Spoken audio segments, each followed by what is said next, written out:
हरे कृष्णा, राधे राधे। आप सभी का स्वागत है मेरे YouTube चैनल वंदना काव्या में। आज आप श्रवण कीजिएगा नागपंचमी व्रत के दिन सुने जाने वाले गर्भ कथा। कहा जाता है कि गर्भावस्था में अगर पूरे दिल और सच्चे मन से इस कथा की रसपान की जाए तो हमारे गर्भ में पल रहे शिशु पर भगवान शिव, माता गौरी और साथ ही नाग देवता का आशीर्वाद सदा सर्वदा बना रहता है। तो आइए सभी गर्भवती माताएं अपने दिव्य मंगल की कामना करने के लिए बच्चे के लिए इस कथा की रसपान करते हैं। इसके लिए गर्भवती माता एक शांत अवस्था में बैठ जाए जहाँ बहुत ज़्यादा डिस्टर्ब ना हो और कोमलता से अपने दोनों हाथ गर्भ पे रख ले और अपने बच्चे को धीरे से बुलाए, आओ आओ मेरे बच्चे, आज मैं तुम्हें एक ऐसी कथा की रसपान करा रही हूँ। क्या तुम जानते हो कि नाग पंचमी क्या है और नाग पंचमी के दिन नाग देवता की पूजा क्यों किया जाता है और नाग देवता कौन है? आओ मैं तुम्हें इस कथा की रसपान करा रही हूँ। प्रिय माताएं, आपसे निवेदन है कि हम वीडियो शुरू करें और आप इसमें खो जाए। इससे पहले मेरे वीडियो को लाइक कर दीजिए और चैनल पर नए हैं तो सब्सक्राइब कर दीजिए और भी गर्भवती माँ के पास शेयर कर दीजिए और कमेंट्स में राधे राधे ओम नमः शिवाय जरूर लिखिए। तो चलिए बड़ी ही श्रद्धा से इस कथा की रसपान करते हैं। तो प्रिय माता, आज का दिन अत्यंत पावन है। आज है सावन मास का तीसरा मंगलवार, जिस दिन मंगला गौरी व्रत का विशेष पुण्य प्राप्त होता है। और साथ ही आज है नाग पंचमी, जब हम नाग देवताओं का पूजन कर अपने कुल संतान और घर की रक्षा का आशीर्वाद मांगते हैं। एक और माता गौरी से सुहाग, सौभाग्य और समृद्धि की कामना, तो दूसरी ओर नाग देवताओं से सर्प दोष निवारण और परिवार की सुरक्षा की प्रार्थना। तो इस विशेष योग पर आज हम आपको सुनाने जा रहे हैं नाग पंचमी व्रत की रहस्यमयी कथाएं और साथ ही मंगला गौरी व्रत की सौभाग्यवती स्त्रियों के लिए कल्याणकारी कथा। तो श्रद्धा से बैठिए, मन, वचन और कर्म से जुड़िए इस दिव्य संगम कथा से जो आपके जीवन में सुख, शांति और मंगल भर दे। सभी प्रेम से बोलिए नाग देवता की जय, माता गौरी की जय, ओम नमः शिवाय। नाग पंचमी की प्राचीन कथा के अनुसार प्राचीन काल में एक सेठ जी के 7 पुत्र थे। सातों का विवाह हो चुका था। सबसे छोटे पुत्र की पत्नी श्रेष्ठ चरित्र की, विदुषी और अत्यंत सुशील थी, किंतु उसका कोई भाई नहीं था, इसलिए उसका अपने मायके भी जाना नहीं हो पाता था।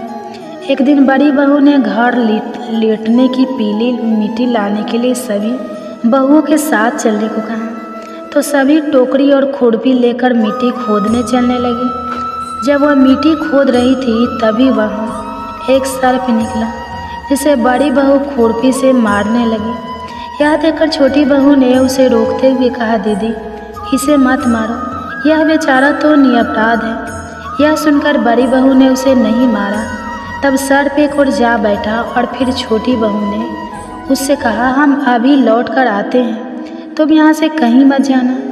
ऐसा कहकर वह सबके साथ मिट्टी लेकर घर चली गई और फिर वहाँ काम काज में फंसकर सर्प को जो वचन दिया था उसे भूल गई। दूसरे दिन जब वह बात उसे याद आई तो वह सबको साथ लेकर एक बार फिर वहाँ पहुँची और क्या देखती है कि सर्प तो अभी भी उसी जगह पर बैठा है जहाँ वह उसे कल छोड़कर गई थी। यह देखकर बोली, सर भैया नमस्कार। तो सर कहने लगा, तू भैया कह चुकी है ना, इसीलिए तुझे छोड़ देता हूँ, नहीं तो झूठी बात कहने के कारण मैं तुझे अभी डस लेता। तब वह बोली, भैया मुझसे भूल हो गई, मुझे क्षमा कर दो। सर्प बोला, अच्छा ठीक है, तू आज से मेरी बहन हुई और मैं तेरा भाई, अब तुझे जो मांगना हो तो मांग ले। तब वह बोली, मेरा कोई भैया नहीं है, अच्छा हुआ जो तू मेरा भाई बन गया। फिर कुछ दिन बीतने पर वह सर्प एक दिन मनुष्य का रूप धरकर छोटी बहू के ससुराल पहुंच गया और कहने लगा कि मेरी बहन को भेज दो। तो सब कहने लगे, इसका तो कोई भाई नहीं था, आज अचानक इसका एक भाई कहाँ से आ गया? तो वह कहने लगा, मैं दूर के रिश्ते में इसका भाई हूँ, बचपन में ही बाहर चला गया था। उसने बहुत तरह की बातें करके उन लोगों को विश्वास दिलाया। उसके विश्वास दिलाने पर घर के लोगों ने छोटी बहू को उसके साथ भेज दिया। चलते चलते बीच मार्ग में उसने बताया कि बहन, मैं वही सर्प हूँ यदि आया तुम्हें, इसलिए तो डरना नहीं। और हाँ, जहाँ चलने में कठिनाई हो वहाँ मेरी पूँछ पकड़ लेना। ऐसा कहकर वह मनुष्य से एक बार फिर सर्प में बदल गया और फिर छोटी बहू ने उससे कहा अनुसार वैसा ही किया। इस तरह वह उसके घर पहुँच गई। वहाँ के धनेश्वरी को देखकर वह हैरान रह गई। बहुत दिन तक वह वहीं रही, उसकी खूब आव भगत हुई। एक दिन सर्प की माता ने उससे कहा, बेटी मैं एक काम से बाहर जा रही हूँ, तू अपने भाई को ठंडा दूध पिला देना। उसे यह बात ध्यान नहीं रही और उसने जल्दबाजी में गर्मा गर्म दूध अपने भाई को पिला दिया, जिससे उसका मुख बड़ी तरह जल गया। यह देखकर सर्प की माता बहुत क्रोधित हुई, परंतु सर्प के समझाने पर चुप हो गई। तब उस सर्प ने कहा कि अब बहन को उसके घर भेज देना चाहिए। तब सर्प और उसके पिता ने छोटी बहू को बहुत सारा धन, सोना, चांदी, हीरे, मोती, जवाहरात, वस्त्र, आभूषण देकर उसके घर पहुंचवा दिया। इतना ढेर सारा धन देकर अब तो बड़ी बहू ने ईर्ष्या में भरकर उससे कहा, लगता है तुम्हारा भाई तो बड़ा धनवान है। अरे तुझे तो उससे और भी अधिक धन लाना चाहिए था। सर्प अभी भी द्वार पर खड़ा था। जब उसने सुना तो सारी वस्तुएं सोने की लाकर अपनी बहन को दे दी। यह देखकर बड़ी बहू ने फिर कहा, अरे इन्हें झाड़ने के लिए झाड़ू भी तो सोने की ही होनी चाहिए। अब की बार सर्प ने सोने की झाड़ू लाकर भी अपनी बहन को दे दी। सर्प ने छोटी बहू को हीरे मणियों का एक अद्भुत हार दिया था। उसकी प्रशंसा उस देश की रानी ने भी सुनी तो वह राजा से कहने लगे कि महाराज, सेठ की छोटी बहू का हार उसके पास नहीं बल्कि यहाँ मेरे पास होना चाहिए। अब तो राजा ने मंत्री को आदेश दिया कि वह उस छोटी बहू से हार लेकर शीघ्र उपस्थित हो और यदि वह ऐसा ना करे तो उसके लिए सजा दी जाए। महाराज का आदेश था तो मंत्री को तो मानना ही था। मंत्री ने सेठ जी के घर जाकर कहा, सेठ जी, महारानी जी छोटी बहू का हार पहनना चाहती है, अपनी बहू से हार लेकर मुझे दे दो। सेठ जी ने मारे डर के छोटी बहू से हार मांगकर मंत्री को दे दिया। यह बात छोटी बहू की इस बार बहुत बुरी लगी और उसने अपने सर्प भाई को याद किया और उसे घर आने के लिए प्रार्थना करने लगी कि भैया, रानी ने मेरा हार छीन लिया है, तुम कुछ ऐसा करो कि जब वह हार उसके गले में रहे तब तक के लिए सर्प बन जाए और जब वह मुझे वापस कर दे तो वही हार हीरे और मणियों का हो जाए। सर्प ने ठीक वैसा ही किया। इधर राजमहल में जैसे ही रानी ने वह हार पहना तो वह सर्प का बन गया। यह देखकर रानी मारे डर के चीख पड़ी और रोने लगी। यह सब देखकर राजा ने सेठ जी के पास खबर भिजवाई कि छोटी बहू को तुरंत भेजो। सेठ जी डर गए कि अब तो राजा ना जाने क्या करेगा। वह स्वयं अपनी छोटी बहू को साथ लेकर राजमहल में उपस्थित हो गए। तब राजा ने छोटी बहू से पूछा, तूने क्या जादू किया है? मैं तुझे अभी दंड दूंगा। छोटी बहू कहने लगी, राजा मेरी धृष्टता क्षमा कीजिए, यह हार तो ऐसा ही है कि मेरे गले में हीरों का और मणियों का रहता है और यदि इसे कोई दूसरा पहन ले तो दूसरे के गले में यह सर्प बन जाता है। यह सुनकर राजा ने वह सर्प बना हार उसे देकर कहा, अगर तुम सच कह रही हो तो अभी पहन कर दिखाओ। छोटी बहू ने जैसे ही उसे अपने गले में पहना वह पहले की तरह हीरो मणियों का हो गया। यह देखकर राजा को छोटी बहू की बात पर विश्वास हो गया और फिर उसने प्रसन्न होकर छोटी बहू को पुरस्कार रूप में और भी बहुत सारी मुद्राएं दी और फिर छोटी बहू बहुत ही प्रसन्नता के साथ अपने हार और अन्य बहुमूल्य वस्तुओं को साथ लेकर अपने घर लौटे। उसके धन को देखकर बड़ी बहू ने ईर्ष्या के कारण उसके पति को सिखा दिया कि छोटी बहू के पास कहीं से धन आया है। यह सुनकर उसके पति ने एक दिन अपनी पत्नी को बुलाकर डांटते हुए कहा, ठीक ठीक बता कि यह धन तुझे कौन देता है। तब छोटी बहू फिर से अपने सर्प भाई को याद करने लगी और तभी उसी समय सर्प ने प्रकट होकर कहा, अगर मेरी धर्म बहन के आचरण पर तू संदेह करेगा तो मैं उसे खा लूँगा। यह सुनकर छोटी बहू का पति बहुत प्रसन्न हुआ और अब उसने सर्प देवता का बड़ा सत्कार किया। मान्यता है कि उसी दिन से नाग पंचमी का यह त्यौहार मनाया जाने लगा और स्त्रियां इस दिन सर्प को भाई मानकर उसकी पूजा करती हैं। आइए अब सुनते हैं मंगला गौरी व्रत की कथा। प्रिय माताएं, हमें उम्मीद है कि आप इस कथा के सच्चे दिल से रसपान कर रहे होंगे। तो चलिए, अगर अभी तक इस चैनल पे जुड़े हैं तो प्लीज़ वीडियो को लाइक करके चैनल को सब्सक्राइब कर दीजिए और भी गर्भवती की माता के पास शेयर कर दीजिए और कमेंट्स में नाग पंचमी नाग देवता की जय जरूर लिखिए। मंगला गौरी व्रत की पौराणिक कथा के अनुसार एक बार की बात है, एक छोटे से गांव में एक साहूकार अपनी पत्नी के साथ रहा करता था। साहूकार धनवान था, उसके घर में धन या सुख समृद्धि की कोई कमी नहीं थी, लेकिन फिर भी वह और उसकी पत्नी संतान ना होने के कारण बहुत दुखी रहा करते थे। संतान की कमी उन्हें हमेशा कचोटती रहती थी। एक दिन की बात है, उस साहूकार के घर में एक साधु महात्मा आए। साहूकार ने उनका खूब आदर सत्कार किया और उन्हें अपनी समस्या, अपने दुख के बारे में बताया। साधु महात्मा ने साहूकार की पत्नी को सावन महीने में मंगलवार को किए जाने वाले मंगला गौरी व्रत करने की सलाह दी। साथ में पूजा विधि के बारे में भी संपूर्ण जानकारी दी। इसके बाद साहूकार की पत्नी ने सावन महीने के पहले मंगलवार से ही मंगला गौरी का व्रत और पूजन करना शुरू कर दिया। अब वह हर मंगलवार को विधि पूर्वक व्रत और पूजा पाठ करने लगी। इस प्रकार कई महीनों तक उसने यह व्रत किया। वो एक दिन उसकी भक्ति से प्रसन्न होकर माता पार्वती ने भगवान शिव से साहूकार और उसकी पत्नी को संतान प्राप्ति का वरदान देने के लिए कहा। साहूकार को उसी रात स्वप्न में एक दिव्य शक्ति ने दर्शन देकर कहा, हे साहूकार, एक आम के पेड़ के नीचे भगवान गणेश की मूर्ति विराजमान है।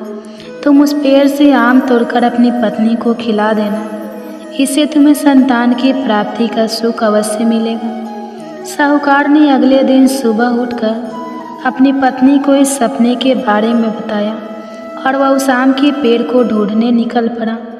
बहुत देर तक ढूंढने के बाद आखिरकार साहूकार को वह आम का पेड़ मिला जहां भगवान गणेश की मूर्ति विराजमान थी। उसने आम तोड़ने के लिए उस पेड़ पर पत्थर मारना शुरू कर दिया।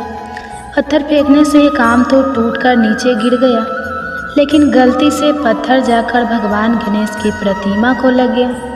इससे भगवान गणेश क्रोधित हो गए और उन्होंने प्रकट होकर उस साहूकार को श्राप देते हुए कहा कि हे स्वार्थी मनुष्य, तूने अपने स्वार्थ के कारण मुझे चोट पहुंचाई है। तुझे माँ पार्वती की कृपा से संतान की प्राप्ति तो होगी, लेकिन उसकी मृत्यु 21 वर्ष की आयु में ही हो जाएगी। यह सुनकर साहूकार बहुत घबरा गया और वह वापस घर चला गया। उसने वह फल अपनी पत्नी को खिला दिया, लेकिन किसी को भी इस घटना के बारे में नहीं बताया। कुछ दिन बाद भगवान शिव और माता पार्वती के आशीर्वाद से साहूकार और उसकी पत्नी को पुत्र की प्राप्ति हुई, जिससे उन दोनों के जीवन में खुशियों का ठिकाना नहीं रहा। लेकिन साथ ही साहूकार इस बात से भी मन ही मन चिंतित था कि उसका पुत्र अल्पायु होगा। देखते देखते समय बीतने पर वह बालक 20 वर्ष का हो गया और व्यापार में अपने पिता का हाथ बटाने लगा। एक दिन घर लौटते समय साहूकार पेड़ की छांव में तालाब किनारे बैठकर अपने पुत्र के साथ भोजन करने लगा। तभी वहाँ पर कमला और मंगला नामक 2 कन्याएं कपड़े धोने के लिए आई और कपड़े धोते हुए आपस में बात करने लगी। कमला ने मंगला से कहा कि बहन, मैंने इस सावन मास में प्रत्येक मंगलवार को मंगला गौरी व्रत रखने का निश्चय किया है। तुम भी माँ पार्वती को समर्पित यह व्रत अवश्य करना। इससे माता पार्वती प्रसन्न होती है और उनकी कृपा दृष्टि भी अपने भक्तों पर बनी रहती है। इस व्रत को करने से मनोवांछित वर और अखंड सौभाग्य की प्राप्ति भी होती है। कमला की बात सुनकर मंगला भी इस व्रत को करने के लिए तैयार हो गई। दूसरी ओर साहूकार ने उन दोनों कन्याओं के बीच की बात को पूरा सुन लिया और अपने मन में यह सोचा कि यह कन्या मंगला गौरी व्रत करती है, इससे इसे अखंड सौभाग्य की प्राप्ति होगी।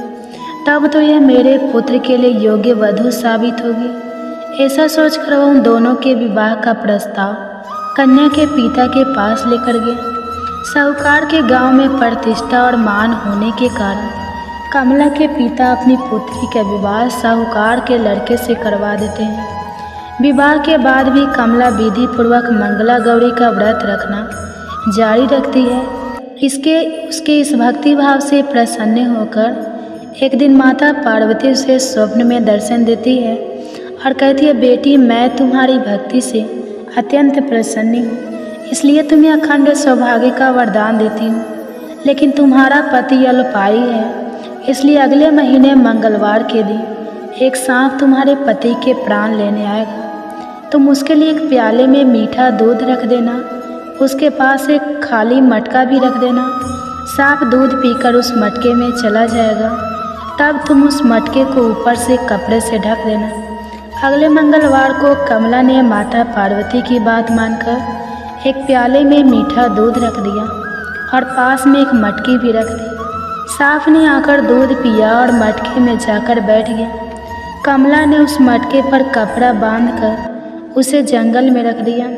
माता पार्वती की कृपा से कमला के पति के प्राण बच गए। इस प्रकार मंगला गौरी व्रत के पुण्य फल से साहूकार का वह पुत्र श्राप मुक्त हो गया। जब कमला ने घर में सबको इस चमत्कारी व्रत के बारे में बताया, तब सभी आश्चर्यचकित रह गए। उसके बाद साहूकार और उसकी पत्नी ने अपने पुत्र और पुत्र वधू को आशीर्वाद दिया और फिर पूरा परिवार सुख से जीवन बिताने लगा। तो अब सुनिए गर्भ कथा श्रवण कीजिएगा, लेकिन आप कुछ अलग जानिएगा। आज आप श्रवण कीजिएगा कौशल्या माता के गर्भावस्था की कहानी, गर्भ कथा की रसपान कीजिएगा। आपसे विनती है कि वीडियो को पूरा सुनिएगा और अपने गर्भ में पल रहे शिशु को सुनाइएगा कि कौशल्या माता कौन थी और उनके गर्भ में कैसे आए पुरुषोत्तम श्री राम और क्या क्या उनकी लीलाएं थी। आज हम अपने गर्भ में पल रहे शिशु को श्रवण कराएंगे। कहा जाता है कि इस कथा की रसपान करने से जिन माताएं की गोद अभी तक नहीं भरी है, उनकी गोद जल्दी ही भर जाती है, और जिन माताएं की गोद में शिशु पल रहे हैं, उनके शिशु में भगवान के जैसे श्री राम पुरुषोत्तम के जैसे गुण आते हैं। तो आइए सभी माताएं मिलकर इस कथा की रसपान करते हैं। कौशल्या माता की गर्भ कथा, कैसे उन्हें अपने गर्भ में एक पुरुषोत्तम राम स्वयं नारायण को स्थापित किया। आप सभी से विनती है कि इस वीडियो को पूरा सुनिएगा, काट कर नहीं देखिएगा, क्योंकि आधा अधूरा ज्ञान हमेशा घातक होता है। वीडियो अच्छी है, गर्भ में पल रहा शिशु श्रवण करके आनंदित फील करेगा, इसलिए वीडियो को पूरा देखिएगा। और हाँ, कमेंट्स में राधे राधे जय श्री राम लिखना मत भूलिएगा, क्योंकि लिखिएगा तभी तो आपको आशीर्वाद मिलेगा। तो आइए श्रवण करते हैं कौशल्या माता के गर्भ की कथा। अयोध्या नगरी सरयू के पवित्र तट पर बसी सत्य और धर्म की आधारशिला थी। महाराज दशरथ रघुकुल के तेजस्वी और धर्मनिष्ठ राजा अपनी तीनों रानियों कौशल्या, केकई और सुमित्रा के साथ राजगद्दी पर विराजमान थे।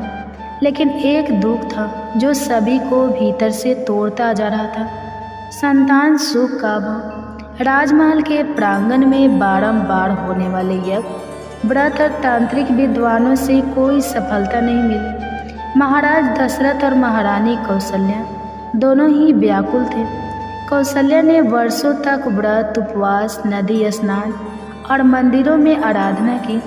उनका मन प्रभु श्रीहरि में लीन रहने लगा। वह निरंतर माता अंजनी, देवी अनुसुईया और पार्वती की तरह दिव्य मर्तित्व की भावना से भरने लगी। एक दिन कौशल्या ने सरयू के तट पर तपस्विनी देवी शांता से मुलाकात की। शांता ने उन्हें बताया, हे देवी, तुम्हारा गर्भ कोई सामान्य गर्भ नहीं होगा। जब समय आएगा, स्वयं नारायण तुम्हारे गर्भ से प्रकट होंगे। माताएं एवं बहनें, वीडियो में आगे बढ़ने से पहले आपसे विनती है, हाथ जोड़कर विनती है कि आप सब अगर अभी तक मेरे चैनल को सब्सक्राइब नहीं किए हैं तो प्लीज़ जल्दी से सब्सक्राइब कर लीजिए, और हाँ, कमेंट्स में राधे राधे जरूर लिखिए। तो चलिए आगे बढ़ते हैं। महाराज दशरथ ने ऋषि विशिष्ट की आज्ञा से ऋषि श्रृंग को आमंत्रित किया और एक भव्य यज्ञ की योजना बनाई। यज्ञ के दौरान देवताओं को आवाहन किया गया और यज्ञ की अग्नि से दिव्य खीर प्रकट हुई। वह खीर तीनों रानियों को वितरित की गई। सबसे अधिक भाग कौशल्या को मिला। सपनों में गर्भधारण के प्रथम दिन से ही कौशल्या को असाधारण अनुभव होने लगा। सपनों में स्वयं भगवान विष्णु का दर्शन आता, शरीर से हल्का तेज निकलता, मन में शांति और करुणा का संचार होता। अयोध्या में चारों ओर शुभ संकेत दिखाई देने लगे। पशु पक्षी शांत हो गए, फूलों की वर्षा होने लगी। कौशल्या का गर्भ दिव्य तेज से युक्त हो गया। वे अब शारीरिक रूप से भी परिवर्तित हो रहे थे। इस दौरान ऋषि मुनि आशीर्वाद देने आने लगे। अयोध्यावासी पूजा और मंगल गान करने लगे। स्वप्न में सुदर्शन चक्र और शंख की ध्वनि कौशल्या को सुनाई दी थी। वह अब केवल रानी नहीं, माता बनने की अवस्था में थी। गर्भ के साथ भावनाएं और संवेदनशीलताएं भी जुड़ गई थी। अब कौशल्या का मन केवल भगवान में नहीं, भविष्य के शिशु के विचार में भी लगा रहने लगा। उन्हें लगता जैसे शिशु उनसे स्वाद कर रहा, एक असीम वात्सल्य का अनुभव। समाज में महिलाओं की दृष्टि में वह आदर्श गर्भवती बन गई। गर्भ का आकार बढ़ा, पर उनके शरीर में अलौकिक तेज था। उनके भोजन, विश्राम और पूजा विधियों में विशेष ध्यान रखा जाने लगा। एक रात कौशल्या को स्वप्न में नारायण का दर्शन हुआ। माता, अब समय समीप है। मैं तुम्हारे गर्भ से धर्म की पूर्ण स्थापना के लिए अवतरित होऊंगा। इस स्वप्न के बाद कौशल्या ने केवल फलाहार लिए, पूर्ण ब्रह्मचर्य और एकाग्र ध्यान में लगी रही। उन्हें हृदय से राम नाम की ध्वनि स्वतः ही निकलने लगी। पूरे अयोध्या में विशेष सजावट की गई। नगाड़ों की आवाजें, पुष्प वर्षा, संगीत, सब कुछ मानो प्रभु के आगमन की प्रतीक्षा कर रहे थे। कौशल्या भीतर से यह जान चुकी थी, यह केवल शिशु नहीं, स्वयं विष्णु है। गर्भ में हिलना डुलना भी दिव्यता से परिपूर्ण था। चैत मास की 9वीं तिथि, पूर्ण वर्षु नक्षत्र, कर्क लगन, अभिजीत मुहूर्त में कौशल्या के गर्भ से भगवान श्री राम का प्रकट हुआ। कौशल्या के शरीर से तेजस्वी प्रकाश निकला। संपूर्ण अयोध्या दीपों से जगमगा उठी। आकाश से देवताओं ने पुष्प वर्षा की। यह गर्भ केवल एक बच्चे का नहीं था, यह धर्म की पूर्ण स्थापना का संदेश था। कौशल्या की गोद में जब राम आए, उन्होंने पहले बार उन्हें स्पर्श किया। यह स्पर्श कोई सामान्य नहीं था, वह माँ के भीतर अनंत प्रेम और शांति भर गया। उन्होंने लोरी गई, सो जा रे ललना, राम प्यारे तेरे नाम की ज्योति उजियारे। राम माँ की ओर देखकर मंद मुस्कान। कौशल्या की आंखों से आंसू बह निकले। ऋषियों, राजाओं, जनमानस सभी ने राम को ईश्वर का अवतार स्वीकार किया। कौशल्या को अब जननी नहीं, देव माता कहा जाने लगा। उनका जीवन त्याग और सेवा का प्रतीक बन गया। वे बलराम के लिए नीति और धर्म की प्रथम शिक्षिका बनी। कौशल्या का गर्भ केवल शरीर का परिवर्तन नहीं था, यह स्त्री की शक्ति, सहनशीलता और माँ की रूप की प्रकाष्ठा थी। उन्होंने सिद्ध कर दिया कि नारी के भीतर सृष्टि और ईश्वर दोनों को धारण करने की क्षमता है। कौशल्या की गर्भ कथा केवल श्री राम की उत्पत्ति नहीं, अपितु स्त्री के भीतर छिपे मर्तित्व की महासागर की कथा है। उनकी कथा हमें बताती है, गर्भ एक यज्ञ है, माँ एक सृजन करता है। स्त्री जब ईश्वर को जन्म देती है तो स्वयं देवी बन जाती है। माताएं बहनें, ये थे कौशल्या माता के गर्भ कथा की कहानी। वीडियो कैसी लगी कमेंट्स में राधे राधे जय श्री राम जरूर लिखिए, क्योंकि बताइए। और अभी तक चैनल को सब्सक्राइब नहीं किया है तो प्लीज़ चैनल को सब्सक्राइब कर लीजिए और साथ में बेल आइकन को ऑन कर लीजिए, तभी तो ऐसे कथा की नोटिफिकेशन आप सभी के पास सबसे पहले पहुँचेंगे। और हो सके तो और भी माताएं बहनों के साथ जो गर्भधारण की हुई है शेयर कीजिए। तब साथ ही सुनिए श्री राम की बाल लीला क्या थी। चैत मास शुक्ल पक्ष की 9वीं तिथि को पूर्णवर्षु नक्षत्र में महारानी कौशल्या के गर्भ से भगवान विष्णु ने राम के रूप में अवतार लिया। जन्म होते ही कौशल्या ने शिशु को अपनी गोद में उठाया। उनकी आंखों से अश्रुधारा बह निकली। अयोध्या नगरी में मंगल घोष होने लगा। देवताओं ने पुष्प वर्षा की। राम के शरीर से निकली दिव्य आभा को देखकर सभी मंत्र मुग्ध रह गए। श्री राम की शैशव लीलाएं भी अपूर्व थी। पहली हंसी, जब कौशल्या ने राम को पहली बार हंसते हुए देखा तो ऐसा प्रतीत हुआ जैसे आकाश में इंद्रधनुष खिल उठा हो। बालक राम की मुस्कान में जैसे संपूर्ण ब्रह्मांड समाया हुआ था। कभी कभी उनकी मुस्कान देख ऋषि मुनि भी ध्यानस्थ हो जाते हैं। जब श्री राम रोते तो उनके आंसू भूमि पर गिरते ही कमल के फूल खिल उठते। राम जब पहली बार अपने नन्हे पांव से चले तो धरती पर धूप कम हो गई। ऐसा लगता था सूर्य भी उनके चरणों में झुक गया। रात अत्यंत विनयी, सरल और करुणताशील बालक थे। छोटे भाइयों ने स्नेहपूर्वक व्यवहार, दास दासियों के साथ समानता के व्यवहार, अयोध्या के नागरिकों को देखकर उन्हें माता पिता का भाव देना। वह छोटे छोटे पशु पक्षियों से भी प्रेम करते थे। एक बार एक घायल हिरण को उन्होंने गोद में उठाया और स्वयं उसका उपचार किया। राम को शिक्षा के लिए ऋषि वशिष्ठ के आश्रम भेजा गया, जहाँ उन्होंने वेद, उपनिषद, स्मृति और ज्योतिष का गहन अध्ययन किया।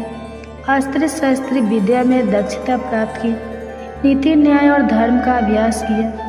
बचपन में ही उन्होंने नीति और मर्यादा के गूढ़ रहस्य को आत्मसात कर लिया। राम, लक्ष्मण, भरत और शत्रुघ्न चारों भाइयों का स्नेह अनुपम था, लेकिन राम और लक्ष्मण का विशेष संबंध था। लक्ष्मण राम की सेवा में सदैव तत्पर रहते। राम लक्ष्मण को अपना प्रतिबिंब मानते। एक बार भारत बीमार थे तो राम ने अपना व्रत तोड़कर स्वयं उन्हें औषधि दी। गौ सेवा। बालक राम हर सुबह गौशाला जाते, गायों को सहलाते, उन्हें चारा देते। गाय उन्हें पहचान कर प्रेम पूर्वक रभाने लगती। एक वृद्ध साधु को एक बार खाने को नहीं मिला। बालक राम ने अपना भोजन उन्हें दिया और स्वयं उपवास रखा। उन्होंने एक बार क्षुद्र बच्चे को गले लगाया, जिससे समाज में क्रांति सी आ गई। राम ने कहा, धर्म हृदय से होता है, जन्म से नहीं। श्री राम बचपन में कई प्रकार के खेल खेलते। धनुष बाण बनाना, मिट्टी से छोटे छोटे धनुष बनाते और निशान साधते। राजा प्रजा का खेल खेलते, जिसमें वो सदैव राजा नहीं सेवक बनना पसंद करते। पाठशाला खेल, भाइयों को पढ़ाते और खुद प्रश्न पूछते। उन्होंने कभी किसी से संप्रदा नहीं की, बल्कि सभी के साथ लेकर चलते। बाल्यकाल में ही श्री राम ध्यान अस्त हो जाते। नित्य प्रायः सरयू स्नान हुआ। ध्यान में ब्रह्मा, विष्णु, महेश के रूपों का अनुभव होता। ओम का उच्चारण करते हुए त्रिकाल संध्या।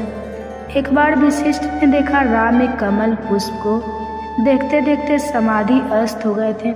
राम तीनों माताओं कौसल्या, कैकेयी और सुमित्रा को सम्मान भाव से पूछते। वे हर दिन उनके चरण स्पर्श कर आशीर्वाद लेते। कभी अपनी माँ के लिए पुष्प मालाएं बनाते। जब किसी माता की तबीयत बिगड़ती तो स्वयं औषधि बनाते। राम कहते थे, माँ केवल जननी नहीं, साक्षात देवी है। एक बार नगर में वर्षा न होने के कारण अकाल पड़ गया। सभी मंत्रियों की सभा हो रही थी।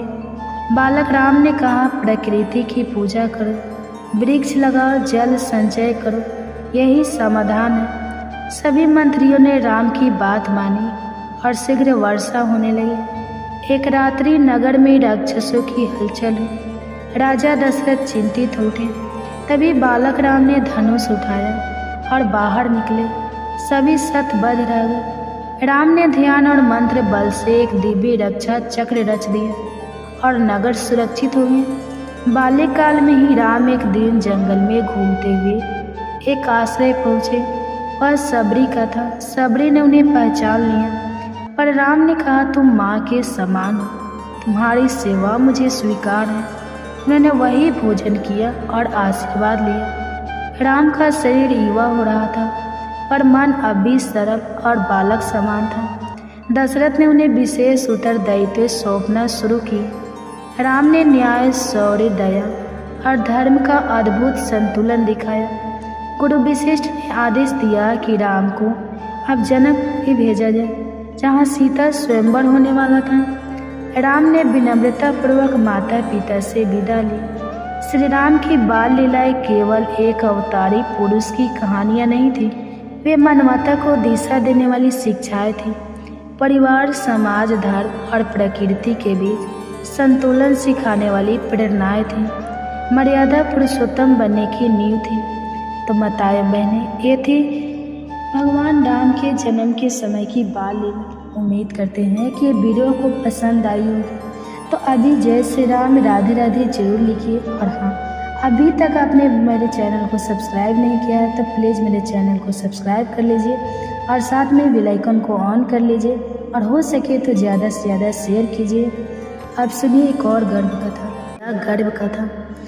आपके जो गर्भ में पल रहे शिशु है, आज आप उनको सुनाइएगा कि नारायण कौन थे और नारायण की कितनी बाल लीलाएं हैं और उनकी कितनी माताएं हैं, वो किन माताओं का उद्धार किए हैं। आज अपने गर्भ में पल रहे शिशु को यही सुनाएंगे। कहा जाता है कि श्रवण करने मात्र से हमारे शिशु दीर्घायु और स्वस्थ पैदा होता है। इसलिए वीडियो को अंत तक जरूर देखिएगा और कहानी अच्छी लगेगी तो लाइक कीजिएगा और चैनल पर नए हैं तो सब्सक्राइब कर लीजिएगा और बेल आइकन को ऑन कर लीजिएगा ताकि ऐसे ही गर्भ कथा की नोटिफिकेशन आप सबके पास सबसे पहले पहुंचे और हो सके तो ज़्यादा से ज़्यादा शेयर कीजिएगा। तो चलिए श्रवण करते हैं। इसके लिए गर्भवती माता एक शांत अवस्था में बैठ जाए जहाँ बहुत ज़्यादा डिस्टर्ब ना हो। अपने कोमलता से दोनों हाथ अपने गर्भ पे रख ले और अपने बच्चे को धीरे से बुलाए, आओ आओ मेरे बच्चे, आज मैं तुम्हें एक ऐसी गर्भ कथा की रसपान करा रही हूँ जिससे सुनने से तुम स्वस्थ और दीर्घायु पैदा होगे। क्या तुम जानते हो नारायण कौन थे और उनका जन्म कैसे हुआ और उन किन किन माताओं के कोख से जन्म लिए? आओ आज मैं तुम्हें यही कथा की रसपान करा रही हूँ। प्राचीन भारत के उत्तर दिशा में बसे एक छोटे से गांव शांतिपुर में धर्मात्मा और सदाचारी ब्राह्मण दंपति रहते थे। ऋतु अतुलानंद और उनकी धर्म पत्नी देवी सौम्या। उनका जीवन तप, पूजा और सेवा में बीतता था, परंतु एक दुख था, उन्हें कोई संतान नहीं थी। हर अमावस्या और पूर्णिमा को वे व्रत रखते, गंगा स्नान करते, देवताओं को प्रसन्न करने के लिए हवन करते, परंतु उनकी झोली खाली ही रहती। सौम्या की गोद सूनी थी और उसका हृदय मर्तित्व की व्यथा से दिन रात जलता रहता। एक रात्रि को सौम्या ने स्वप्न देखा, एक दिव्य तेजस्वी स्त्री जिनके हाथों में शंख, चक्र, गदा और पग थे। वह देवी बोली, हे सौम्या, तुम्हारा गर्भ अब सूना नहीं रहेगा। एक दिव्य आत्मा स्वयं नारायण का अंश तुम्हारे गर्भ में स्थान लेने को तत्पर है। सौम्या ने आंखें खोली तो मन में गूंज रही थी वह वाणी। उसने ऋतु अतुलानंद को स्वप्न सुनाया। वे भाव विभोर उठे। अब प्रारंभ होने वाला था एक अलौकिक गर्भ का अध्ययन, ईश्वर के अंश के धरती पर अवतरण का। स्वप्न के कुछ ही समय बाद सौम्या को गर्भ की अनुभूति हुई। ऋषि ने पंचांग देखकर पुष्टि की, यह गर्भ गुप्त नक्षत्र में उत्पन्न हुआ है जो दिव्यता का प्रतीक है। गर्भ साधारण के साथ ही घर और गांव में अद्भुत घटनाएं घटने लगी। मंदिरों के दीपक बिना तेल के जलते रहते, पेड़ों में मधुर घंटियां बजने लगती, गंगा किनारे कमल खिलने लगे। सौम्या का मुखमंडल चंद्रमा जैसा दमकने लगा था। उसकी चाल में एक विशेष धीमा तेज था। गर्भस्थ बालक हर रात माता से संवाद करता। मन में एक मधुर वाणी गूंजती, माँ तुम चिंता न करो, मैं ईश्वर का अंश हूँ, मैं तुम्हें कष्ट नहीं होने दूंगा। गर्भ के तीसरे मास में सौम्या को दिव्य दृष्टि प्राप्त हुई। वह जब भी ध्यान करती भगवान विष्णु के दर्शन होते। एक दिन ध्यान में उसे एक झलक मिली। वह बालक स्वर्ण वर्ण का है, उसके नेत्रों में ब्रह्मांड बसता है। उसने पति को बताया, यह बालक कोई साधारण नहीं है, यह स्वयं श्री हरि का अंश है। ऋषि ने व्रत संकल्प लिया कि जब तक बालक जन्म ले वह मौन रहेंगे और प्रतिदिन विष्णु सहस्त्र नाम का पाठ करेंगे। जहाँ ईश्वर का प्रकाश होता है वहाँ असुरता भी उससे भयभीत होती है।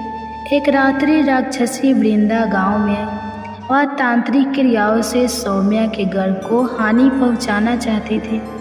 परंतु जैसे ही वह सौम्या के द्वार के पास पहुंची, घर के चौखट से दिव्य प्रकाश निकला और वृंदा अंधी होकर गिर पड़ी। गांव के लोग इकट्ठा हुए और देखा कि सौम्या के गर्भ से प्रकाश निकल रहा है। ऋषि ने घोषणा की, इस गर्भ की रक्षा स्वयं नारायण कर रहे हैं, अब इसे कोई छू भी नहीं सकता। गर्भ के 7वें महीने में सौम्या को एक दिव्य अनुभव हुआ। उसने अपने गर्भ के भीतर भगवान की बांसुरी की मधुर ध्वनि सुनी। वह स्वर ऐसा था कि आसपास के सभी पशु पक्षी नाच उठे। एक दिन ध्यान में भगवान प्रकट हुए और बोले, हे मृत्युपा, यह बालक केवल तुम्हारा नहीं है, यह समस्त संसार के कल्याण के लिए आ रहा है। इसे प्रेम दो, भक्ति दो, पर उसे स्वयं को अलग मत समझना। सौम्या की आंखों से आंसू बहने लगे। वह जान चुकी थी कि यह गर्भ एक दैवी उत्तरदायित्व है। 9वां महीना प्रारंभ हो। सौम्या पूर्णतया ध्यान, भक्ति और मौन में लीन रहती। गर्भस्थ बालक दिन में कई बार आंदोलित होता और उसके शरीर से दिव्य आभा निकलती। संपूर्ण गांव उस दिन की प्रतीक्षा कर रहा था। घर में तुलसी, कमल, आम के पत्तों से सजावट की गई थी। ब्राह्मण ने वेद पाठ प्रारंभ किया। रात्रि के दूसरे प्रहर बिजली करके, परंतु बारिश की एक बूंद भी नहीं गिरी। आकाश से ज्योति उतरी और सौम्या के गर्भ से एक तेज पुंज निकलकर कमरे को आलोकित कर गया। मधुर रोदन की ध्वनि में एक सुंदर बालक ने जन्म लिया। उसका शरीर सुनहरा, नेत्र विशाल और ललाट पर स्वयं चक्र चिन्ह अंकित था। जैसे ही बालक रोया, सभी दिशाओं में शंखनाद होने लगा। मंदिरों के घंटा स्वयं बज उठे। आकाश से पुष्प वर्षा हुई। गायों ने एक साथ दूध देना प्रारंभ कर दिया।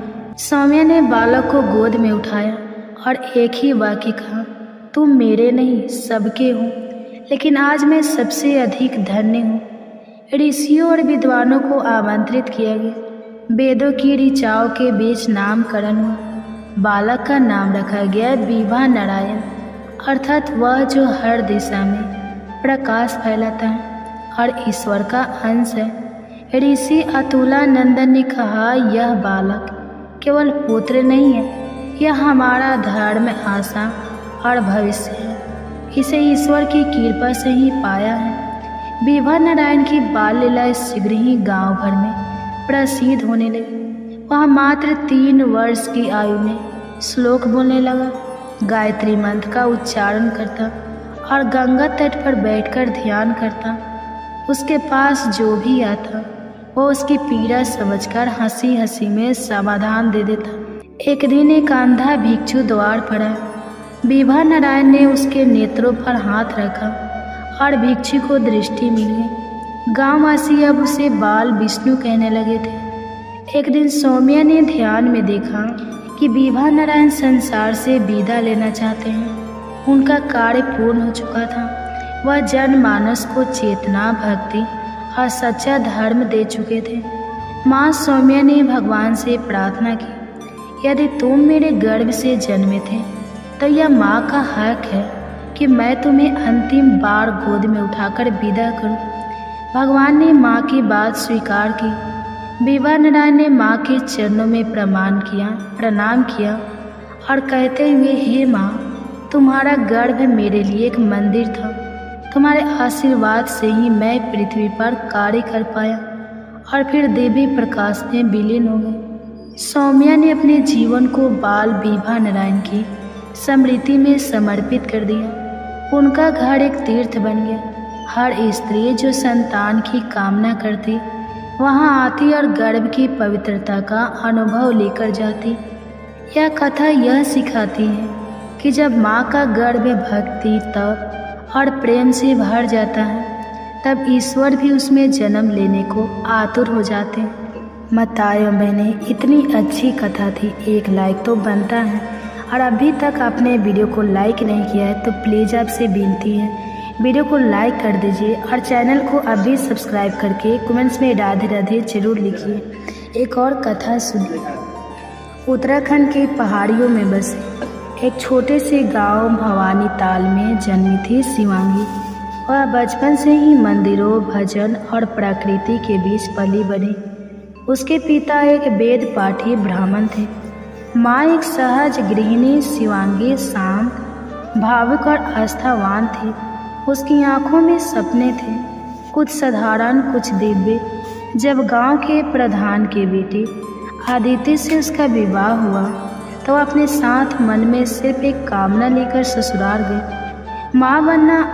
क्या आदित्य पढ़ा लिखा युवक था, लेकिन उसका गांव परंपराएं और कुटुंब बहुत पारंपरिक था। शादी के बाद जब शिवांगी पहली बार गौरी मंदिर में गई तो पुजारी ने कहा, बेटी अगली नवरात्र तक तुम्हारा आंगन रोशन होगा। शिवांगी ने पूरे मन से देवी की उपासना शुरू की।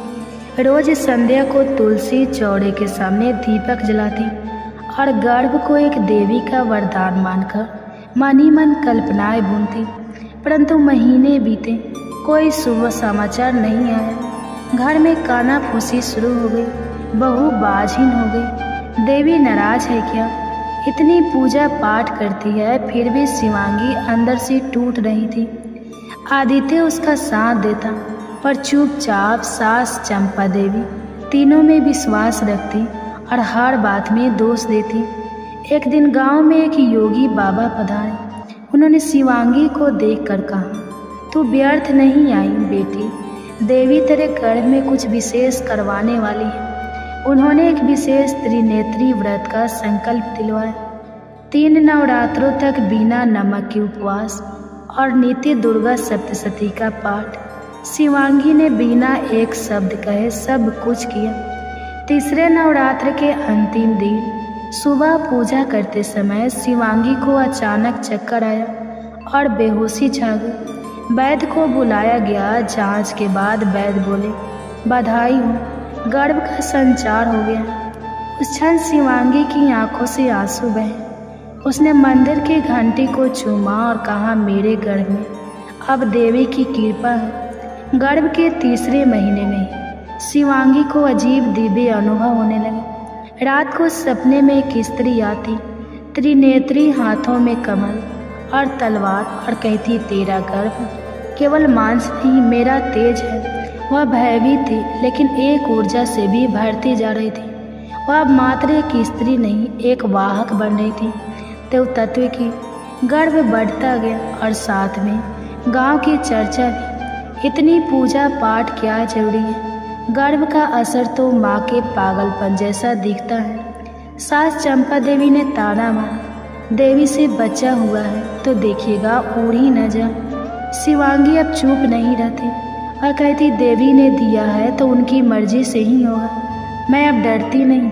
आदित्य और शिवांगी ने तय किया कि इस गर्भ में संपूर्ण वैदिक संस्कार होंगे। वे हर सप्ताह गीता, उपनिषद और श्रीमद् भागवत के श्लोक पढ़ते।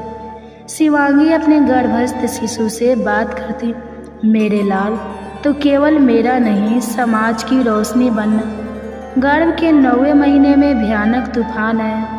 बिजली कड़की रही। उसी रात शिवांगी को प्रसव पीड़ा हुई। गांव का वैद्य बाहर फंसा था, सड़कें टूटी थी। चंपा देवी ने खुद कमान संभाली। पूरी रात शिवांगी की चीखों देवी मंत्रों और दीपक की लौ के बीच बीती। सवेरा हुआ और किलकारी गूंजी। एक कन्या का जन्म हुआ, कोमल लेकिन आंखों में गहराई। पुजारी ने कहा, यह कन्या केवल शिवांगी की नहीं, देवी की प्रति छाया है। नाम रखा गया त्रिजटा। शिवांगी ने उसे गोद में उठाकर कहा, मैं तुझे डर नहीं, तेज दूंगी। यह संसार तुझसे ही बदलेगा। त्रिजटा बचपन से तेजस्वी थी। शिवांगी ने उसे पाठशाला नहीं, मंदिर की गोद में बड़ा किया। उसने 8 साल की उम्र में संस्कृत श्लोक कंठस्थ कर लिए। गांव की बच्चियां उसकी संगत में पढ़ने लगी। शिवांगी अब केवल माँ नहीं, गुरु माँ बन गई थी। त्रिजटा ने बड़ा होकर देवी जागरण मंडली शुरू की। वह कन्याओं को सशक्त बनाती, उनका आत्मबल जागृत करती। एक बार जब किसी ने शिवांगी से पूछा, आपने अपनी बेटी को इतना मजबूत कैसे बनाया, तो वह मुस्कुरा कर बोली, मैंने गर्भ से ही उसे देवी की तरह पाला था।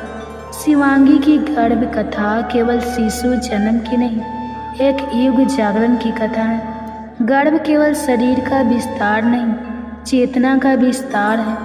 एक स्त्री जब माँ बनती है तो केवल संतान नहीं, समाज का भविष्य गढ़ती है। यदि आप चाहें तो गर्भ में भी शिशु को बहुत तेजस्वी बना सकती हैं। ये थे गर्भ कथा। आपको कैसा लगा कमेंट्स जरूर कीजिए। और हाँ, चैनल को सब्सक्राइब कर लीजिए अगर अभी तक नहीं किए हैं तो जल्दी से कर लीजिए और वीडियो को लाइक कर दीजिए और कमेंट्स में राधे राधे लिख के और माताएं के पास शेयर करके ही जाइए। एक और कथा की रसपान कीजिए।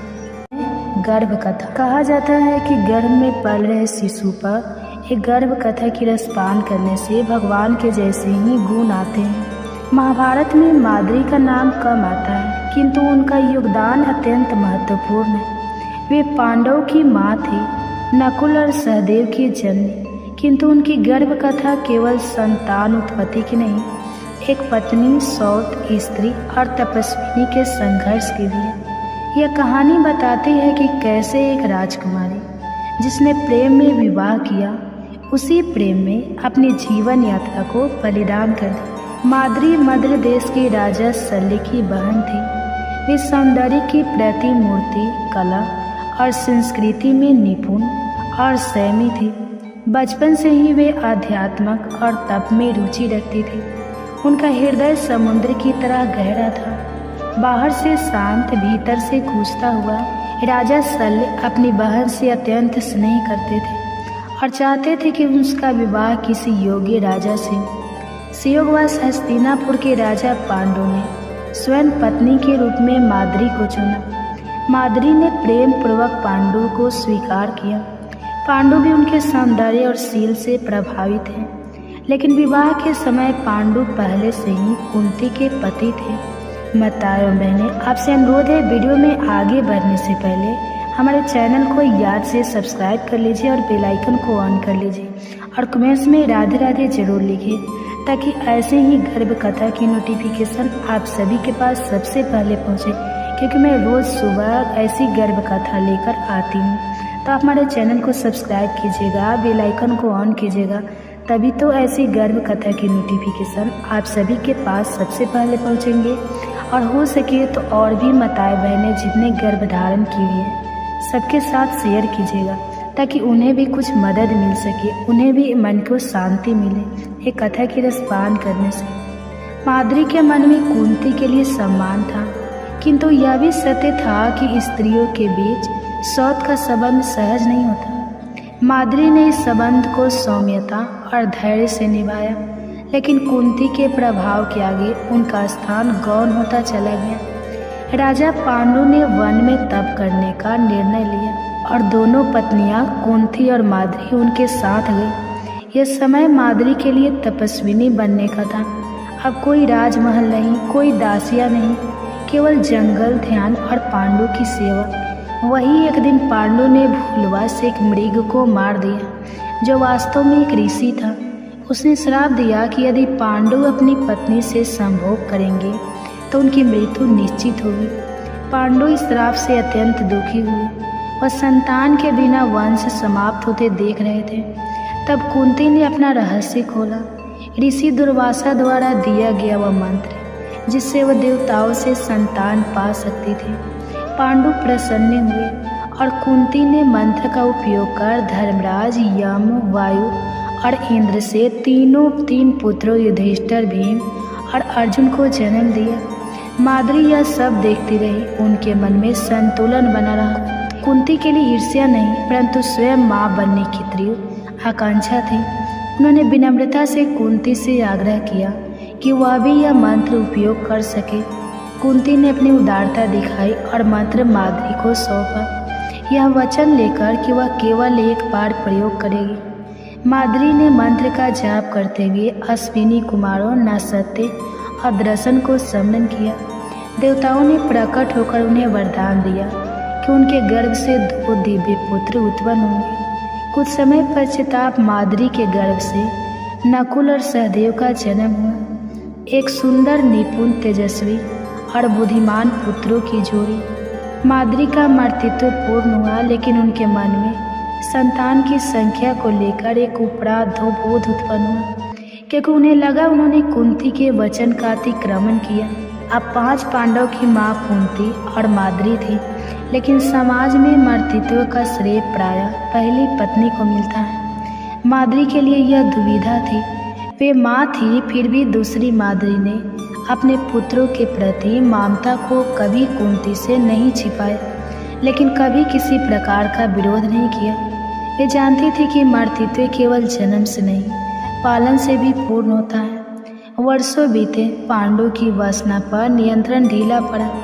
एक वसंत ऋतु की मधुर बेला में माद्री के सौंदर्य से अभिभूत होकर पांडु ने उन्हें आलिंगन किया। श्राप सत्य हुआ, पांडु की वही मृत्यु हो गई। माद्री सत्यबद्ध रह गई। वे जानती थी कि उनका सौंदर्य पांडु के अंत का कारण बना। कुंती अब 5 बच्चों के साथ अकेली थी। माद्री ने निर्णय लिया कि वह सती होकर अपने पति का साथ निभाएगी। उन्होंने कुंती से प्रार्थना की कि वह 5 पुत्रों की परवरिश करे, क्योंकि कुंती अधिक सक्षम थी। माद्री अग्नि में प्रवेश कर गई, न केवल पत्नी के रूप में बल्कि आत्मगालिन से मुक्ति की साधिका बनकर।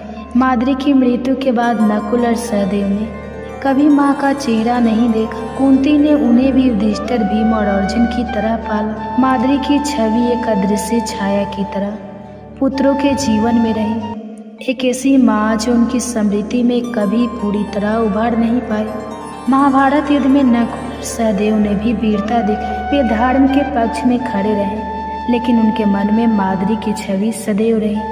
कुंती ने एक ओर कर्ण को जन्म देकर त्यागा, दूसरी ओर माद्री ने स्वयं जीवन त्यागा। दोनों माताओं ने अपने अपने ढंग से स्त्री धर्म और मातृत्व निभाया। माद्री की गर्भ कथा महाभारत का एक शांत किंतु गहरा अध्याय है। उनकी कहानी में संघर्ष है, प्रेम है, मातृत्व है, आत्मबल है और सबसे बढ़कर त्याग है। वे एक ऐसी स्त्री थी जो कम बोली, अधिक जिया। उनका त्याग मौन था, लेकिन प्रभाव अमिट। स्त्री जब माँ बनती है तो वह केवल एक जीव को जन्म नहीं देती, वह अपने भीतर एक संसार रचती है। उसका शरीर, मन, आत्मा और अस्तित्व सब एक साथ बदलता है।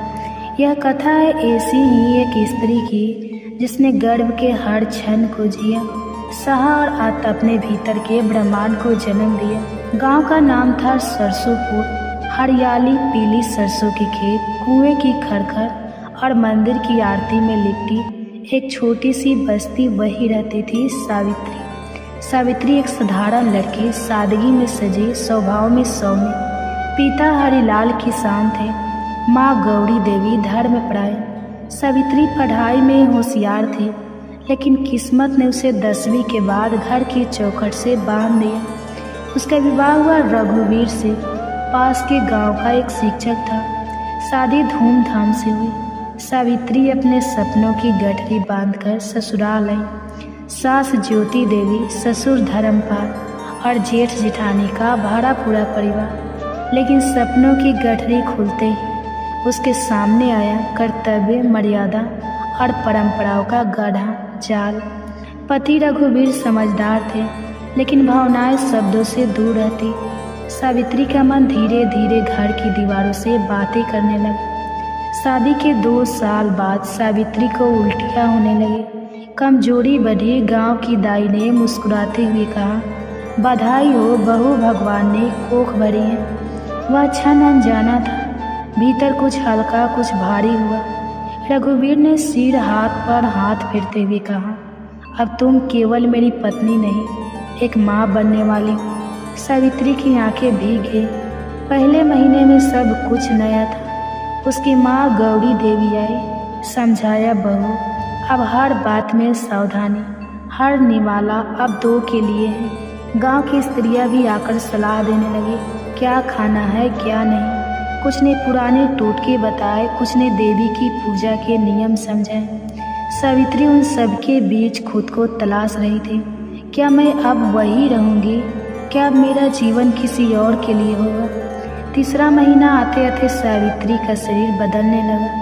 जी मिचलाना, चक्कर, भूख अचानक बढ़ना और भावनाओं का जवाब। रात को चुपचाप आंगन में बैठती, अपनी हथेली पेट पर रखकर सोचती, तू कौन है मेरे भीतर, क्या तू मुझे जानता है। वो अब खुद से बात करने लगी थी। गर्भ के साथ ही रिश्ते बदलने लगे। सास अब उसके खाने पीने का ख्याल रखती, लेकिन जेठानी की ईर्ष्या आंखों में थी। रघुवीर अब थोड़ा और खामोश हो गए थे। शायद वो इस नए रूप से डर रहे थे। एक पत्नी जो अब माँ बन रही थी। सावित्री ने जाना गर्भ केवल शरीर में नहीं, मन में भी पलता। एक दिन मंदिर में आरती के समय पुजारी ने कहा, गर्भ का मतलब केवल बच्चा नहीं होता, ब्रह्मांड भी वही से जन्मता है। माँ